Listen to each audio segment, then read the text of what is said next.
The new NASA administrator has already been called out and recognized warmly by this crowd, but let me add my congratulations to Jim Bridenstine as the new administrator of NASA. We are grateful to have you on the team and on this council. I want to welcome you to your first meeting of the National Space Council, and grateful to have you sitting in the chair and representing NASA in this conversation. Last December, the President signed Space Policy Directive 1, which directs NASA to return American astronauts to the moon. We have discussed that at some length, privately, and with your team, to the moon first, and as the President said today, eventually to Mars. I know you've been diligently working with your team to develop a strategy to implement that Space Policy Directive, and I wanted to invite you to give the Council an update on your work, but welcome. Yes, sir. Thank you. First of all, sir, it's an honor to serve my country in this capacity, honor of a lifetime, and I'd like to thank you and the President for this opportunity. I would also like to thank your Executive Secretary here on the Space Council, Scott Pace, who, when all the lights are off, I hear some...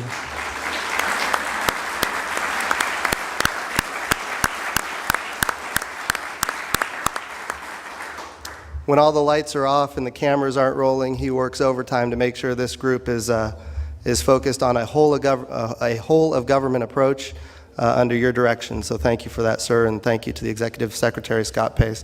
I'd be remiss if I didn't also mention Jared Stout, who works side by side with Scott Pace on these issues.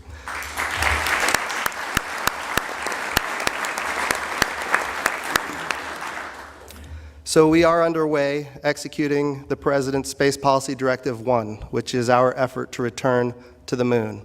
And interestingly, we heard the President give his speech. He talked about it being sustainable. I wrote a few notes down of some things he said. He said that we've had a number of opportunities to go back to the moon since 1972. He didn't mention them specifically, but the Space Exploration Initiative, the Vision for Space Exploration, and each of these efforts got, in essence, undermined. The words he used were by bureaucracy and politics. And so our objective now, following the direction of the President, is to get back to the surface of the moon and back to orbit around the moon in a sustainable way.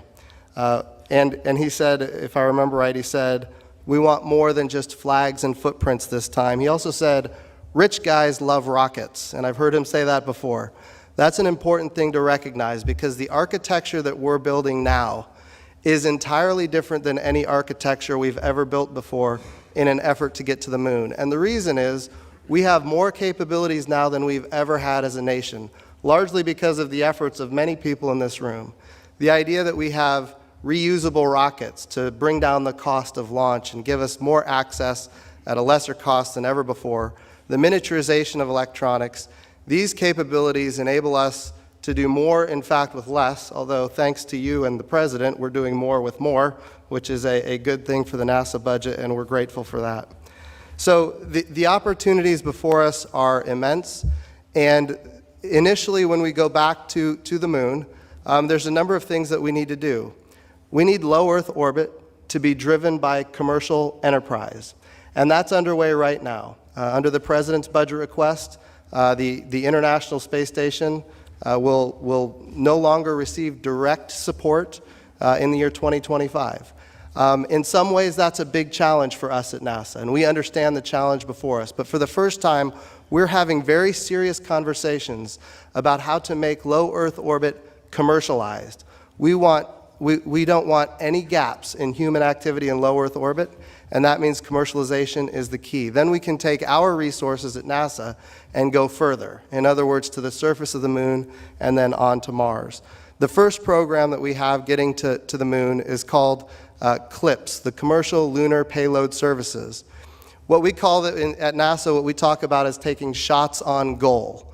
Commercial Lunar Payload Services. These are not expensive missions, and they're not carrying heavy payloads, but we're going to give commercial companies an opportunity to land on the surface of the moon, and we would be a customer of that. They would have other customers as well, but we would be one of many customers in a very competitive market with as many as 6 or even more providers for our access to the surface of the moon. The reason this is important is because all of these capabilities in a competitive environment result in effect, not just competition on price, but competition on innovation. So we can do more than we've probably ever done before. It's also important to note, Mr. Vice President, that when we go this direction, we are taking shots on goal.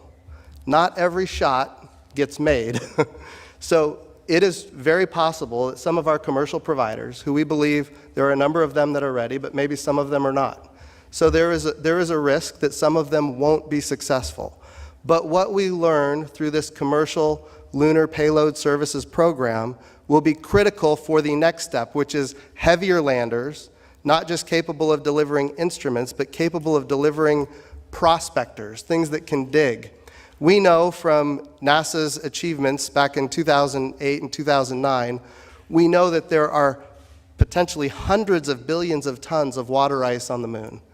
From 1972 until then, in 2009, we didn't know that there was water ice on the surface. We now know that. So that represents an opportunity for us to learn more about the moon than we've ever learned before, because we're going to go to the surface and we're going to prospect. That means we need heavier landers that can carry things that can prospect the surface of the moon. And then beyond that, we need heavier landers that can take humans to the surface of the moon. So this is an iterative process where we're building capability that we really haven't had, sir, since 1972. While we're doing this, we're also going to put in orbit around the moon what we call Gateway. This is our opportunity to have more access to more parts of the moon than ever before. When you land on the surface of the moon, you're in one spot on the surface of the moon. But what we want is we want access to the entire moon. We also want to make sure that everything we develop is reusable. This ultimately gives us more access to our international partners. It puts us in a leadership position where the standards and interfaces are established by the United States of America, and then the landers that go from the Gateway to the moon, the tugs that go from low Earth orbit to the Gateway, it's all reusable. And it becomes a critical piece of infrastructure that we can then capitalize on with our commercial partners and our international partners. Again, the goal here, following the President's Space Policy Directive 1, the goal is sustainability. We do not want this to be Lucy and the football again. When we go to the moon, we're going, and as the President said in his speech, this time we're going to stay. And the Gateway gives us that great opportunity. It's also important to note that as NASA develops these capabilities, each one of these capabilities feeds forward. The reason we go to the moon is because we want to land Americans on the surface of Mars. And the technologies, the capabilities, the in situ resource utilization that we develop for the moon will ultimately get us to Mars. It's also why the Gateway is so important.